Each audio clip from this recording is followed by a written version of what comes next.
ভক্তি, বিশ্বাস ও আস্থার এক অনন্য নজির দেখা গেল শুক্রবার সকালে অন্ডালে। তিনি প্রায় 2000 কিলোমিটার দীর্ঘ পথ 45 দিনের মধ্যে সম্পূর্ণ করার সংকল্প নিয়েছেন। জানা গেছে, যাত্রাপথে বামন বাউরি একাধিক ধর্মীয় স্থানে গিয়ে পূজা অর্চনা দর্শন করবেন এবং শেষে জম্মুস্থিত মা বৈষ্ণব দেবীর ধামে পৌঁছাবেন। এই দীর্ঘ কঠিন যাত্রাকে ঘিরে এলাকাবাসীর মধ্যে ব্যাপক উৎসাহ দেখা যায়। শুক্রবার সকালে অন্ডাল থেকে যাত্রা শুরু করার সময় স্থানীয় মানুষ ফুলের মালা ও জয় মাতাদি ধ্বনির মাধ্যমে বামন বাউরিকে উষ্ণ অভ্যর্থনা জানান।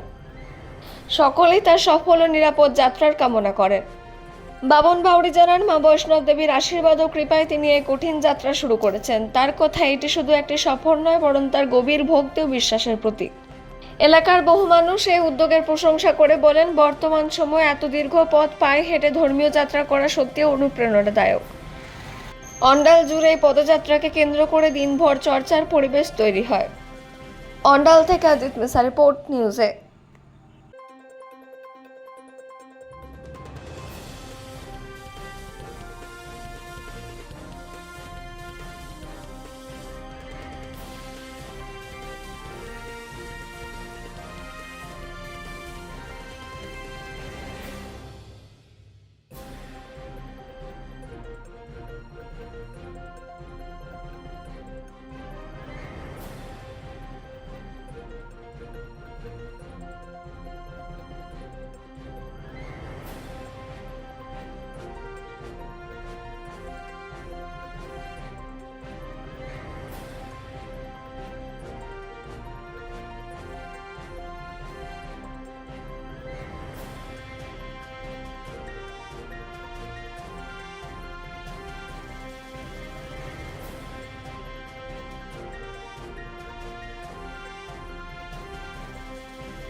যাত্রা আর এখান থেকে পায়ে হেঁটে কাটরা জম্মু কাশ্মীর বৈষ্ণব দেবী পর্যন্ত।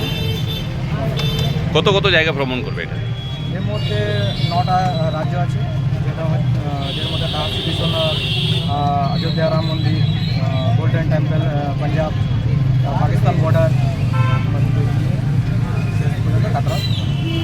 কত দিনের মধ্যে কমপ্লিট করবে এটা? দেখুন, এটা তো আমি চেষ্টা করবো 45 দিনের মধ্যে, যেহেতু আমার ডিস্টেন্স জানা নেই, আশা করছি এটা বাড়তে পারে।